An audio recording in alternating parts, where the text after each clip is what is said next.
Hey guys, what's good? I want to continue my beginner chess series. So back in 2018, while I was still kind of like watching chess pretty often, Caruana and Carlsen had their World Chess Championship match. This happens every 2 years. So the next one happens this November, I believe. But it was very tight. As you could kind of see, they drew every game. And then the last 3 games were a tiebreaker, and Carlsen won decisively. He won 3 games in a row to defend his title. But as you can see, every single game before that was drawn, and the championship prior, he was actually losing to Karyakin, then came clutch and eventually won the tournament. So yeah, I've gone ahead and taken game 1. So maybe I'll also at the same time, while simultaneously talking about like pawn tension, I'll kind of just review all these World Chess Championship games, because I think that's a pretty cool topic. Especially as someone who may not be as strong. If you're under like 1800 or anything online like that, then maybe you'll understand more of my analysis rather than a grandmaster's. But of course, if you're over like 2000, then you probably wouldn't benefit much from my videos. Okay, so the engine's still loading here, but I think it's just loading moves after 100, which aren't that meaningful anyways. And it's very interesting to see that right off the bat, Caruana and Carlsen both made mistakes. If you watched my last video, I showed how my opponent had like a 10 average center pawn loss and I had a 14, which obviously does not mean we were playing at a grandmaster level. But I say it's interesting because this is Carlsen's fourth World Chess Championship and 3rd defense. And he was still, I guess, facing the pressure and made some mistakes. I'm not surprised that Caruana made mistakes, because it is his first World Chess Championship match against arguably the greatest player of all time. So, But let's dig into it. And I haven't prepared this video specifically for pawn tension, but with any World Chess Championship game, especially those that end in draws, you'll see a lot of pawn tension. Let's look at this from Carlsen's perspective, just because I assume more players are familiar with Carlsen. So nothing new here. The most common moves in this instance are e6 and d6, with the idea that afterwards d4 and just your normal Sicilian type stuff. But instead, Carlsen opts for some variation of the dragon, which is fianchettoing your bishop here.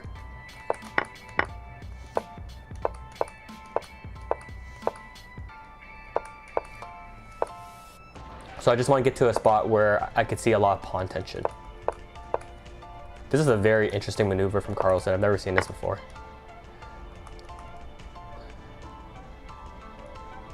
Okay, so this is a pretty good example. Because Caruana is already castled, and because Caruana, who's white, is already castled and Carlsen is not, Fabiano Caruana is trying to open up the position, and by pushing f4, which is usually kind of against book theory or general principles because you're weakening your king a lot. In this instance, it's actually quite good because his rook is already on the f file, whereas Carlsen's king side is not castled. You could imagine that if this knight was here on f6 and Carlsen castled already, then like there's no really imminent attack and black is already pretty safe. But the fact that Carlsen is not castled, but more importantly, there's like nothing really defending this file. Once this kind of opens up, it'll be really alleviated. And I wanted this to use this as a pawn tension example because you have like 3 options you have to consider here. You have to consider what happens if I take as black, what happens if I take, what happens if I ignore it, and then what happens if he pushes. So usually there's a 4th scenario in which you have a pawn on d7, and then a 4th scenario would be, can I defend it or reinforce my pawn by playing something like d6? But that pawn is over here now because he recaptured, or over here, I'm not too sure where. I think this one because the bishop took the knight. So you don't have that option anymore. So Carlsen, who takes, is considering that if I ignore it, then him taking is worse because his rook has momentum on my square. Or if he pushes, then it might be worse because it weakens my already sort of fragile king structure. But also idea is that if he pushes, push, take, you can't take back because the rook is already defending it. And you can see that you have trouble moving your knight. But furthermore, he has ideas of further pushing it. Eventually, if he gets his bishop like somewhere here, for example, if possible, you can see that this bishop will not be having a good time. So Carlsen, that coupled with the fact that it opens up his bishop, made it more promising for him to take. Because you don't want to move the knight here because you're kind of walking into a push. You don't want to move the bishop because that's helping this square. But for example, I'm not saying it's a good move. But for example, you can see how it's already a bad move because it would be an inaccuracy or a mistake even, because you can see that white now has the additional option of pushing the pawn. So this pawn tension resolution is a principle. It's not necessarily something that you have to calculate. Every time pawn tension arises, ultimately what you end up doing is calculating the line that happens thereafter. But really, it's a question of fundamentals. 4 scenarios, right? Taking it, ignoring it. Actually, I guess there's more. In some scenarios, you could push. Obviously, in this scenario, you can't, but maybe if I had a pawn here, I could push this pawn instead and reinforcing the pawn. So like 4 or 5 or 6, I don't even know. Different scenarios that you have to consider with every single pawn movement. And then you have to consider from his perspective what he can do. So I take. So very interesting. I intuitively would have played like a knight e6 followed by a castle. But Carlsen plays bishop e6. I don't really see the issue with the knight move. So yeah, the score doesn't really change much. So without knowing the time control, or not the time control, without knowing how much time each player spent on the moves, I could still say that these guys are still in book theory. Caruana might not be in book theory, but Carlsen definitely is. He's known to, like this maneuver that we just saw. Knight f6, knight d7, knight f8. That's a very strange maneuver. Like, you don't see that in every single black game. So I'm gonna assume that he had it prepped already. Whether Caruana did or not, I'm not too sure. It'd be more telling if I had the time control, but I don't. So Caruana just has ideas, again, not moving it all the way back because you want ideas of doubling your rooks, because your goal is to target this weak pawn. And you can already see that kind of like falling. So yeah, this is not the best video for like pawn tension, but it's still a learning video, so I'll kind of, I'll still go with it. So yeah, Carlsen's just trying to escape from this idea. You have very nasty ideas of moving your knight here. You don't want to give up this bishop because you spent more time developing your bishop into this fiend shadow square than white. So like fundamentally the principle is that I wasted an extra move developing my dark squared bishop versus you. So by getting rid of it, it would be kind of inefficient. Obviously sometimes you have to get rid of it, but in this scenario you don't. So I like how Carlsen's kind of like castling.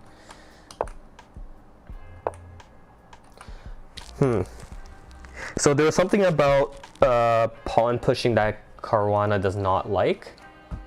I'm kind of looking at the position right now. I don't really see what's there not to like about it. Because after pawn pushes, you're forced to move your queen back to either d7, somewhere on the 7th rank, right?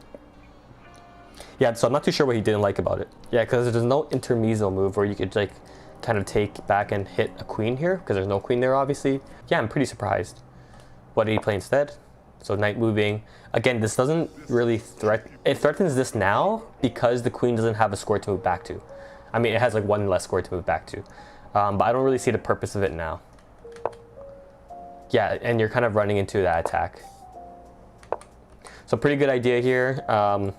Maybe that was Caruana's point initially, just to kind of trade this bishop. And you can see that once the bishop goes here, there are ideas. I'm not saying that you would do it now because the rook is kind of eyeing the queen, although the knight is defending it. But there are ideas of once this bishop inevitably moves here because it has like no other square practically.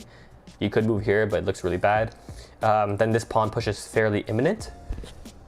And you can see that a lot of players think double pawns are bad, but in situations where the position is still quite tense, it's actually pretty good because it's actually stopping this knight from jumping to a lot of squares.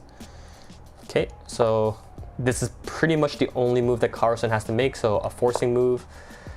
Yeah, something like g5 is not intuitive for me. Actually, so before you could see that there were ideas of f5 myself, although it doesn't really work now. It's almost like a waiting move for Caruana. f6 is interesting. So, because the moment Carlsen plays f6, he has no more squares for his bishop.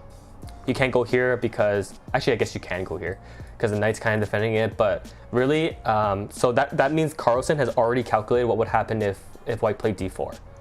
He's already calculated what would happen if I take, or take with the bishop, or move the bishop here. He's already calculated that.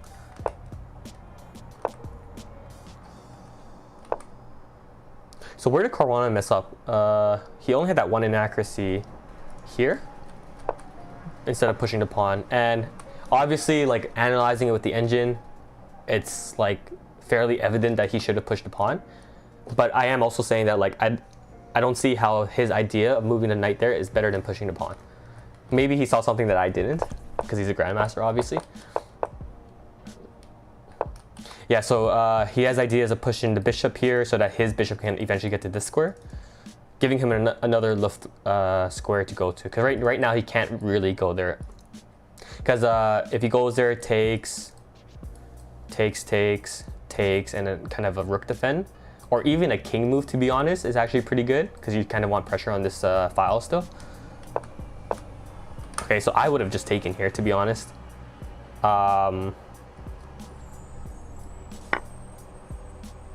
See, like, something like this. The fundamental principle is that, oh, I doubled his pawns on a file that has a lot of trouble getting open. But Carlsen's able to understand that that is apparently not better. The only argument that I see is that he's not forced to take the knight yet. There's no square that the knight can go to without being captured. Like, he can't go to any of these squares without just being recaptured. So unless Carlsen has is forced to take it, no need to take it. So I see why it's worse than just preparing something. So, okay, Carlsen calculated what would happen after knight f8. Apparently that's better than, he thought it was better than rook g8. Rook g8 is not intuitive at all. The idea is that after rook g8, this is kind of a threat now because as we saw with the resolution,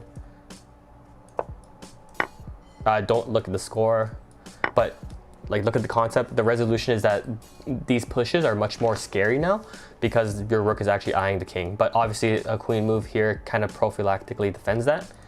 You can see that any pawn push, I could just take back. So that's the idea with rook g8. But I guess Carlsen thought knight f8 was better. So he calculated all of this. I'm not really sure why it's better. Bishop here being better than knight here because it doesn't block your queen from recapturing the knight if at all possible. So yeah, this is like very deep for me.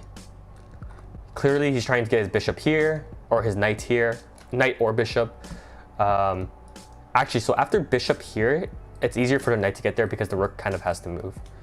So that's a really interesting idea. Ooh, that's an interesting move. Does it actually? Yeah, I guess it works because you're attacking the bishop while you're simultaneously attacking both bishops.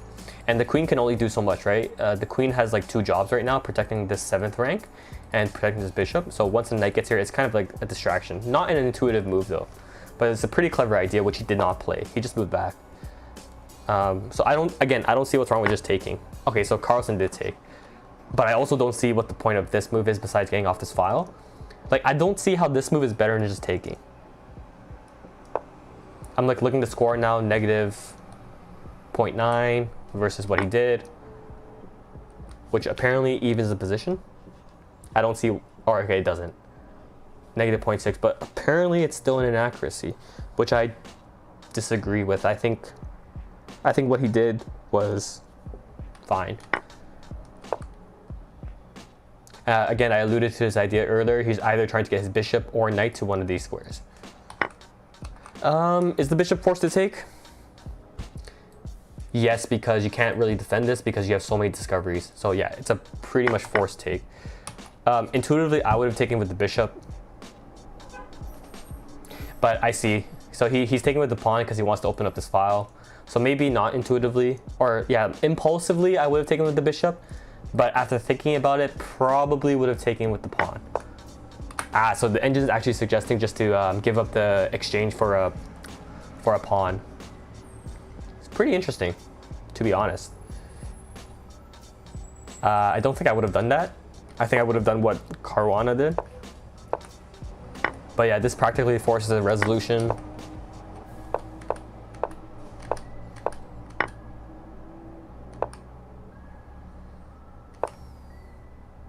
It's pretty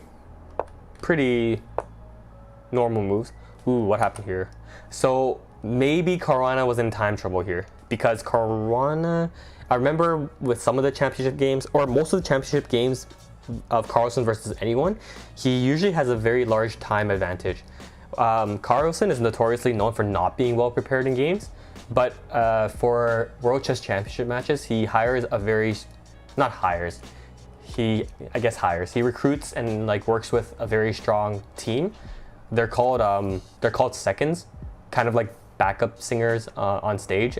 They help you analyze games and stuff like that. Usually they're like 2,600, 2,700 players. That wouldn't be like a threat to Carlsen's throne, I guess. It's weird saying that, but it's true. And he usually has more seconds than Caruana. Like he'll have like a team of 10 or something, and Caruana might have a team of 5. So usually he gets into a very nice time advantage in World Chess Championship matches. In both as well, because he's just a better player, but particularly in these matches. So why is this a bad move? The only thing I see is that the queen is pinned, but I mean, the queen is pinned to a queen, not a bishop. So yeah, I don't really understand why that's a bad move. Okay, so maybe it's a bad move because you have ideas of, once you remove this knight, whether with your rook or the knight moves voluntarily, you could kind of take this pawn with check. And momentum in these queen endgames, I know there are other pieces still on the board, but in general, in these queen endgames, momentum is very important because getting that check, you're being proactive. I mentioned this in my last video, you want to be proactive when you can, in general. Yeah, so I don't understand. Okay, so queen here threatens something like this, but is it really that dangerous? Is it really that dangerous? I probably would have played this, to be honest. Yeah, that's what I would have played, which is a draw. So that's why I'm not a grandmaster. Yeah, I guess if you move your queen here, you can see that this pawn will never promote. Yeah, because this knight can get back here. Yeah, that's a bad move. Ignore that. So Carlsen decides to push instead, and again, he might be in time trouble. With most of these tournaments, once you get to move 40, you get a huge time advantage, which is what we're seeing here. There's no more mistakes after that. So yeah, this is kind of over my head and not the point of these videos. This is more like endgame stuff. So I'm just gonna kind of skip these moves. Yeah, so Carlsen was probably beating himself over this game because you could see after, really, it was pretty drawish. Like, these guys did not make a mistake after this move. They didn't make any more mistakes. So really, all these mistakes came like early on in the game, what we just analyzed. And yeah, this kind of broke away from the topic that I was trying to mention with pawn tension. Really, the only pawn tension move we had was this. We always had ideas of d4, which in that scenario, that takes like the most calculation, because you have to consider taking this way, ignoring both ways, calculating if he takes back this way, and then reinforcing this guy if you had a pawn here. So yeah, not the best game to talk about pawn tension, but this was a good game to talk about like different ideas. We could see that Carlsen had like some very interesting ideas. This knight maneuver is not common at all. That was very interesting. And this idea of opening up the F file because Carlsen is not castle yet is very interesting. And this whole knight idea of kind of putting it here, there's a saying I mentioned in my last video that knight on the rim is dim. You don't want your knights on the outside files of the game, because as you could see, it literally has less squares to jump to, whereas this knight has like all the squares it can to jump to except this square. This knight only has 3 squares to jump to versus like 6. Right, and the more squares you could jump to, more versatility, better chance for good moves. So yeah, this idea was interesting, but the engine didn't like it. When I looked at this, I thought the pawn move was just better, and I didn't see why this move could be better. But also this idea of sacrificing this pawn was very interesting. I didn't, not right now, like here, sacrificing this pawn was very interesting, because it's not necessarily falling either way, but yeah, just very interesting. So Carlsen is still technically down a pawn, but not really, because these are doubled. And yeah, so yeah, not as instructive as I wanted it to be. don't be fooled by a game that has like 100 something moves. It's a lot of just dancing around, hoping someone will make a mistake. Once they hit move 40, there's so much time added to the clock that they're probably not going to make a mistake. But that's why you would have seen more mistakes around move 30, just because they're running into time trouble. So yeah, but some really interesting ideas. All right, thanks for watching, and hopefully next game we could talk more about pawn tension. But really, it just depends on what games these guys play.